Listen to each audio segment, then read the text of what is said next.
श्री राधे राधे। भक्तों, भगवान के प्यारे भक्त संत महात्मा अपने प्रभु के नाम रूप लीला धाम प्रभाव कृपा शक्ति भक्ति आदि के प्रचार में लगे रहते हैं। सहज स्वभाव होता उनका। और यदि भक्ति नहीं है किसी के तो फिर अपना ही प्रचार करना चाहता है, या अपने खानदान कुटुंब अपने रिश्तेदार नातेदार अपने संसार से संबंधित लोगों का प्रचार करता है। प्रचार तो करता है, वो किसकी करता है, किसका प्रचार करता है, ये उसके ऊपर डिपेंड करता है कि उसका जीवन भक्तिमय है या नहीं है। यदि भक्तिमय जीवन है तो भगवान का ही वो चाहता है गुणगान करना, भगवान का यश श्रवण करना, कथन करना, अपने भगवान के विषय में चर्चा करना। स्वयं प्रभु ने गीता जी के 10वें अध्याय में कहा है, मच्चित्ता मद्गत प्राणा बोधयंत परस्परम कथयंत माम नित्यम तुष्यन्ति च रमन्ति च।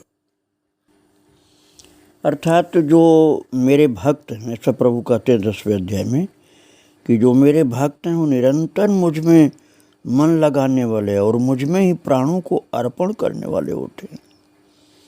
प्राणों को अर्पण करने का तात्पर्य भक्तों को जिन्होंने अपना जीवन अर्पण कर दिया भगवान के लिए, वो भक्त होते हैं। और प्रभु कहते हैं कि वो मेरी भक्ति की ही चर्चा करते हैं, मेरे भक्तों की चर्चा करते हैं और मेरे नाम गुण यश प्रभाव सहित लीला आदि का कथन करते हुए उसी में संतुष्ट होते हैं और इस प्रकार से मुझ में ही रमण करते हैं और उनको मैं वो भक्ति प्रदान करता हूँ जिससे वो मेरे अपने प्रिय हो जाते हैं, मुझको जान लेते हैं और मेरे धाम को प्राप्त होते हैं। तात्पर्य ये भक्तों की भगवान में ही निरंतर अपनी मन बुद्धि को लगाने वाले भक्तजन होते हैं। और ये विशेषता थी श्री प्रेम भिक्षु जी महाराज के अंदर। मैं कल आपको सुना रहा था कि गुजरात में किस प्रकार से, महाराष्ट्र में किस प्रकार से उनका नाम संकीर्तन का प्रेम यज्ञ चलता रहता था। इसी तरह से बिहार में भी मुजफ्फरपुर पूज्य महाराज जी के नाम प्रचार का मुख्य केंद्र था। महाराज श्री के अलौकिक प्रभाव से मुजफ्फरपुर की गली गली में त्रिभुवन पावन मंगलमय भगवन नाम श्री राम जय जय राम ये गूंजता रहता था। गली गली में ये नाम गूंजता रहता था, लोग अपने मुँह से बोलते रहते थे।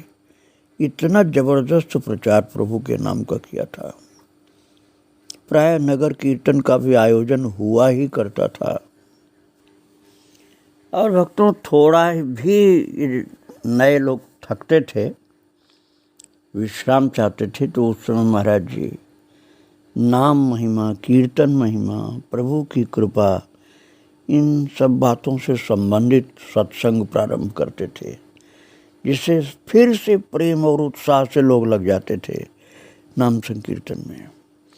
और समय समय पर गरीब लोगों के लिए, भक्तों के लिए, संतों के लिए भंडारे होते थे, जिसमें हजारों भूखे को भोजन मिलता था। उस समय बिहार में जनता बहुत गरीब थी भक्तों। आज भी बहुत गरीबी है, लेकिन उस समय तो बहुत ज़्यादा थी। और श्री चरणों के स्थानीय अनुगत भक्तों में श्री राधा कृष्ण नाथानी, श्री भोलानाथ मोटानी, श्री चिरंजीलाल टिकमानी, श्री द्वारका प्रसाद चांद गोठिया, श्री गिरधारी चाचान, श्री नंद कुमार शाह, श्री वैद्यनाथ प्रसाद कहनानी, श्री ईश्वर प्रसाद जी, श्री नथुनी प्रसाद सिंह, श्री सीताराम झा, श्री हरदेव चौधरी, श्री रामचरित्र सहनी, श्री वैद्यनाथ प्रसाद गुप्ता, श्री सूर्यराम, श्री कुंजलाल जालान, श्री रामशरण जी, ये सब भक्तों जनकपुर के क्षेत्र के, मुजफ्फरपुर के और सीतामढ़ी आदि के स्थानों के ऐसे ऐसे महान भक्त थे जो रात दिन महाराज जी के संकीर्तन यज्ञ में प्राणपण से लगे रहते थे और अनेक अनेक संकीर्तन केंद्रों पर निरंतर अखंड कीर्तन होता था। कहीं कुछ घंटे के लिए होता था, कहीं अखंड होता था और सत्संग भी होता रहता था और महाराज जी रात दिन इस कार्य में अपने को समर्पित कर दिए थे। भक्तों, आप लोगों को याद होगा कि पहले मैंने सुनाया था जब माता से आज्ञा लेकर घर छोड़े थे तो माता ने कहा था कि मेरे अंतिम संस्कार के समय तुम मेरे पास जरूर आ जाना और मैं तुम्हारा मुख देखकर शरीर छोड़ूंगा, क्योंकि तुम संत हो। तो महाराज सन 1960 के बीच की बात है। महाराज जी उस समय द्वारका में थे और नाम संकीर्तन यज्ञ में समर्पित थे। वहीं पर एक भक्त के यहाँ टेलीग्राम आया था माता जी की बीमारी का। तो पहले जो आश्वासन दिया था उसके अनुसार ही वे जन्मभूमि के लिए प्रस्थान किए। माता का ऋण होता है, इसलिए साधु का जीवन होने पर भी मातृ ऋण से ऋण होने के लिए संत लोग माँ के ऊपर निश्चित ही अपने जीवन का बहुमूल्य समय अर्पित करते हैं। और भक्तों, महाराज जी फिर द्वारका से बम्बई गए। वहाँ पर जामनगर से श्री गिरिधर लाल जोशी भी आ पहुँचे। सभी लोग हवाई जहाज़ से बम्बई से फिर पटना गए, समय जिससे कम लगे, और स्टीमर से पहलेजा घाट गए। वहाँ पर मुजफ्फरपुर से आए हुए अनेकों भक्तों ने महाराज श्री का बड़ा भव्य स्वागत किया। वे सभी भक्तों के साथ मुजफ्फरपुर स्टेशन पहुँचे। वहाँ हजारों की संख्या में दर्शनार्थी भक्त उपस्थित थे। सब एक स्वर से महाराज श्री का जय घोष कर रहे थे, नाम कीर्तन करते थे, बीच बीच में जय घोष करते थे। उन्होंने अपने साथ लाए हुए पुष्प मालाओं से महाराज जी और उनके साथी भक्तों को जैसे सुशोभित कर दिया और आरती की गई। नगर कीर्तन के जुलूस के साथ उन्हें मुजफ्फरपुर शहर में घुमाया गया। सर्वत्र उल्लास, उत्साह एवं आनंद का वातावरण छा गया। रात्रि में भक्त श्री भोलानाथ मोटानी के यहाँ विश्राम करके दूसरे दिन उन्होंने मातृभूमि छतौनी के लिए जीप से प्रस्थान किया। मार्ग में अनेक स्थानों पर लोगों ने जीप रोक रोक करके नाम धुन और कीर्तन जय जयकार से श्री प्रेम भिक्षु जी महाराज का स्वागत किया और 2 बजे अपराह्न महाराज जी छतौनी पहुँचे, जो उनकी जन्मभूमि थी। और इनके साथ महान महान भागवत भक्त और संत लोग भी थे।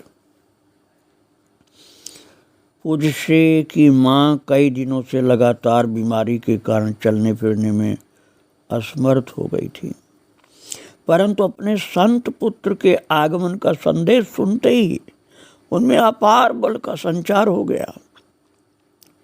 बार बार शैया से उठकर दरवाजे तक पहुंच जाती थी। दरवाजे पर जाने में लड़खड़ाती थी तो उनको पकड़कर माता लोग बैठा लेती थी, लेकिन आंखें तो दरवाजे पर ही लगी थी और प्रिय पुत्र के आगमन की बाट देखती थी। महाराज श्री का आगमन हुआ, माता जी पहले से ही दरवाजे की तरफ देख रही थी। पूज्य महाराज जी उनके पावन चरणों पर दंडवत पड़े, जैसे महान महान संतों को प्रणाम करते हैं, ऐसे माता को प्रणाम किया। आंखों से प्रेम का आंसू आया और माँ के चरणों को धो दिया अपने प्रेमाश्रुओं से। माता भी अपने नयन जल से प्रिय संत पुत्र को नहला दी और दर्शक गण बड़ी तन्मयता से ये दिव्य दृश्य का दर्शन कर रहे थे। भक्तों, ये दीप माता बीमार थी, लेकिन इस प्रेम से मिलन की कारुणिक दृश्य का अवलोकन जो भक्त लोग कर रहे थे, उसमें सच्चे अर्थों में आज माता अपने को पुत्रवती मान रही थी। क्योंकि पुत्रवती युवती जग सोई, रघुबर भक्त जास सुत होई। नतर बांझ भलबाद बियानी, राम विमुख सुत तेत जानी। जननी जने तो भक्त जन, और क्या दाता क्या सूर, नहीं तो रहे बांझी क्यों गंवावे नूर। ये भी संतों का कथन है भक्तों। और भक्तों, संन्यास ग्रहण करने के पश्चात मातृभूमि को प्रथम यात्रा में इस प्रकार से चुना था माता की सेवा के लिए, और अपनी मातृभूमि छतौनी की पावन भूमि में 9 दिनों का अखंड नाम संकीर्तन प्रारंभ किया। पूज्य श्री की जन्मभूमि पर राम नाम की बाढ़ सी आ गई। लगातार 9 दिवस पर्यंत अखंड नाम धुन पूर्ण उत्साह, उमंग और समारोह पूर्वक चलता रहा। और भक्तों, परम पूज्य श्री प्रेम भिक्षु जी महाराज जब तीसरी बार मातृ दर्शन के लिए बिहार पधारे तो छतौनी ग्रामवासियों ने 1.25 महीने का अखंड नामधुन संकीर्तन प्रारंभ किया। सभी समीपस्थ गांवों के निवासियों ने एकत्र होकर के बड़ी श्रद्धा के साथ इस महोत्सव में भाग लिया। और भक्तों, सब लोग अब सांसारिक रिश्ता भूल गए थे। कहते थे महान सिद्ध पुरुष हैं ये बात नहीं थी कि हमारे गांव का है, एक महान पुरुष हैं। उस समय द्वारकापुरी ज़्यादा रहते थे महाराज जी। सभी लोग इस महान संत के चरणों में लौटकर अपने को धन्य मानते हुए बड़े प्रेम से उनके अमृतमय वचन श्रवण करते थे। और अखंड कीर्तन जो था उसके विश्राम होने पर शोभा यात्रा की तैयारी हुई। 1 मील लंबी पंक्ति बनाकर नगर कीर्तन करते चल रहे थे भक्त लोग। भक्तों की शोभा निराली उस समय थी। आबाल वृद्ध सहस्रों नर नारियों ने अपने गृह कार्यों को छोड़कर इस समारोह में श्रद्धा एवं उल्लास के साथ भाग लिया। यहाँ तक कि जो नई बधुएं आई थी घरों में, वो भी घरों से निकल करके, पर्दा था उस समय, पर्दा की रिवाज बहुत थी, लेकिन फिर भी महाराज जी के दर्शन एवं नामामृत का पान करने के लिए घर की 4 दीवारी से बाहर निकली और नंगे चरण लोकलाज छोड़कर संत भगवान के दर्शन के लिए पधारी हो। जुलूस में भी शामिल हुई बहुएं भी।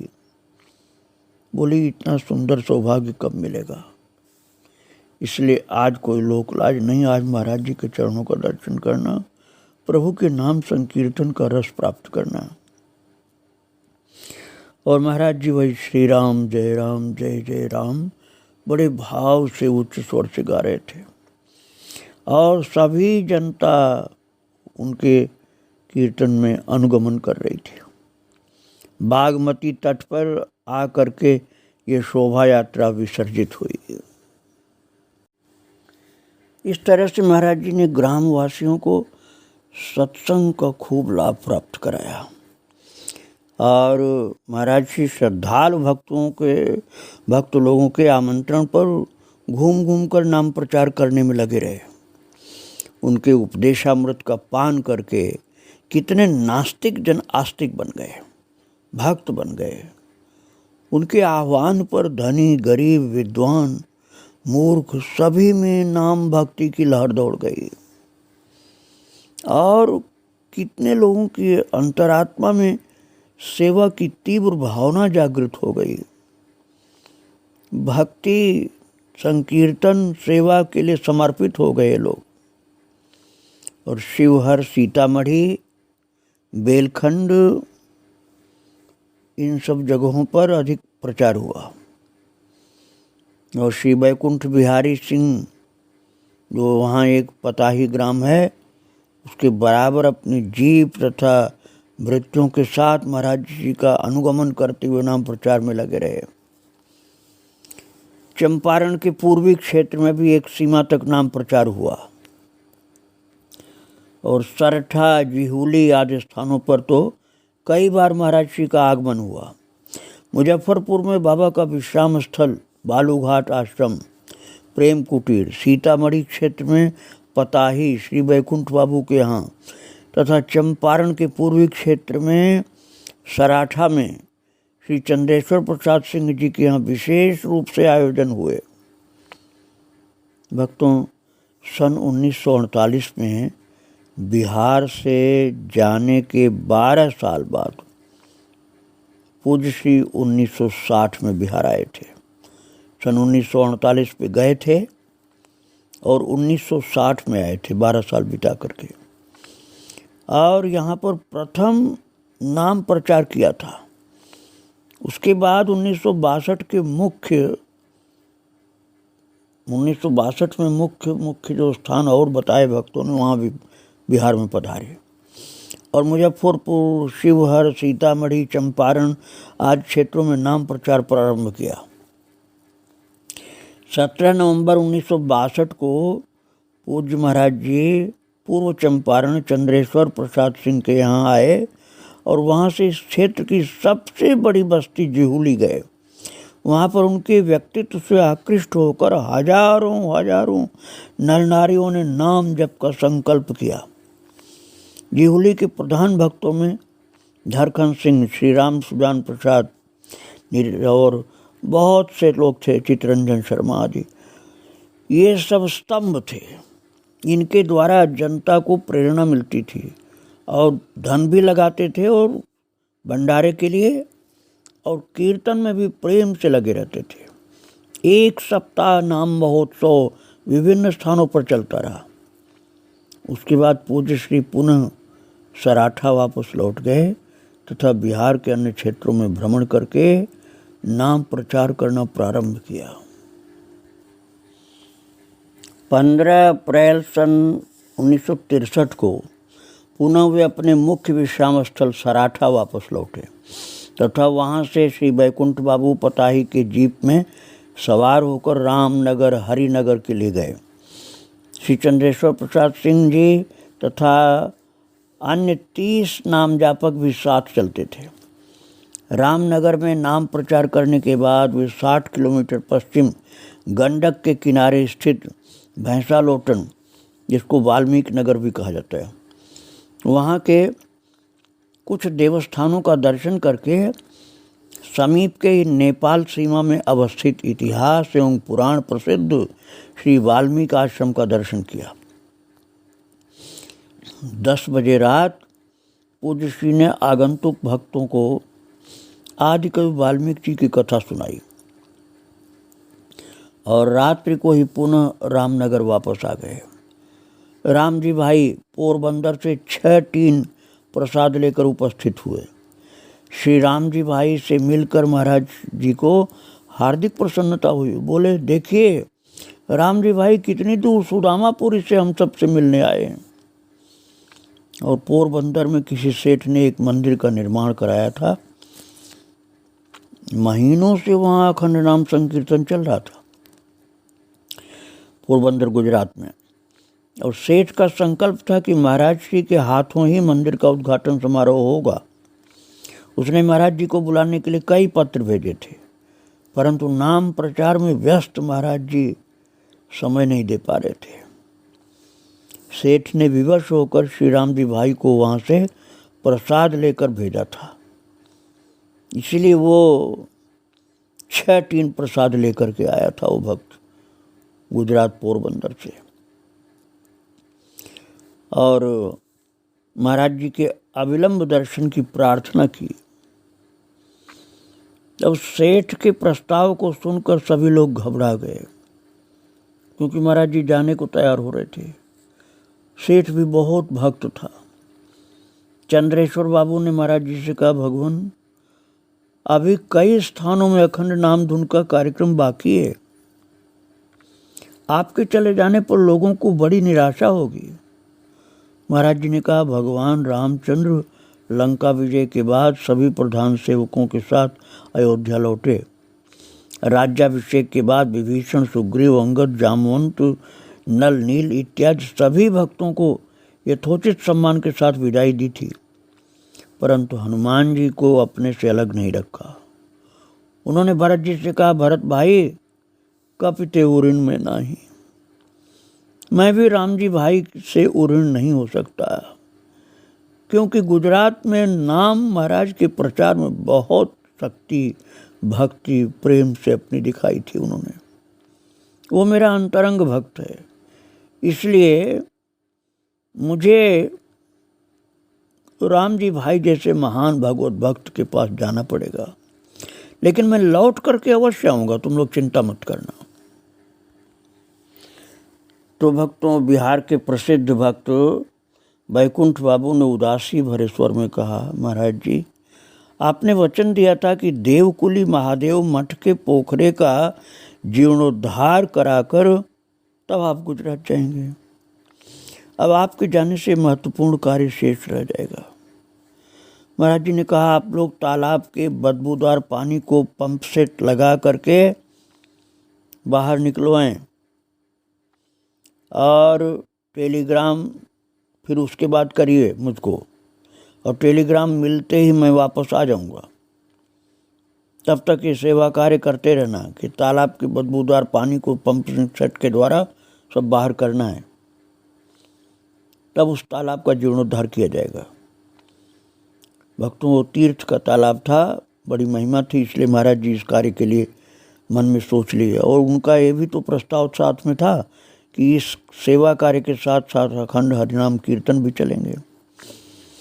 तो रामनगर अखंड का जो अखंड कीर्तन था उसका विश्राम करा के फिर परम पूज्य महाराज जी राम जी भाई तथा चंदू भाई के साथ पोरबंदर के लिए प्रस्थान किए।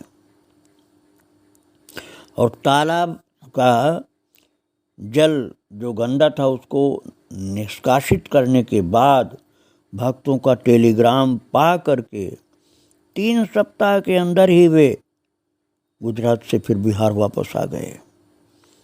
और फिर ये सेवा का कार्य नाम संकीर्तन के साथ प्रारंभ हुआ है भक्तों, जो बहुत महत्वपूर्ण कार्य था। देवकुली तालाब का जीर्णोद्धार और बहुत अखंड नाम संकीर्तन के यज्ञ, उसकी चर्चा मैं कल करूँगा। आज महाराज जी को प्रणाम करके यहीं विराम दे रहा हूँ। श्री राधे राधे, जय श्री राधे राधे।